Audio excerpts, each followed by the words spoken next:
اولاد کا نیک ہونا ضروری ہے۔ ڈاکٹر بنے، انجینئر بنے، عالم بنے، مفتی بنے، ان میں سے کوئی چیز ضروری نہیں۔ اولاد کا نیک ہونا ضروری ہے، اور اس کے لیے والدین کو ٹائم دینا پڑے گا، والدین کو محبت دینی پڑے گی، والدین کو گود دینی پڑے گی، والدین کو شفقت دینی پڑے گی، ورنہ اولاد اور ماں باپ دو کنارے بن جائیں گے۔ کیا ماؤں نے لال جنے تھے؟ کیا دھرتی نے انسان دیکھے تھے؟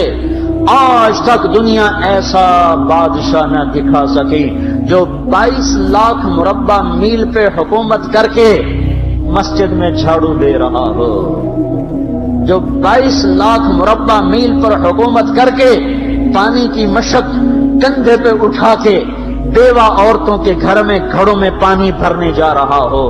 امیر المومنین کہاں جا رہے ہو؟ فلاں اماں کے گھڑے میں پانی بھرنے جا رہا ہوں، فلاں کے گھر میں پانی بھرنے جا رہا ہوں۔ 22 لاکھ مربع میل پہ حکومت کر کے دھرتی نے ایسا بادشاہ نہیں دیکھا جو اونٹ چراتا پھر رہا ہو۔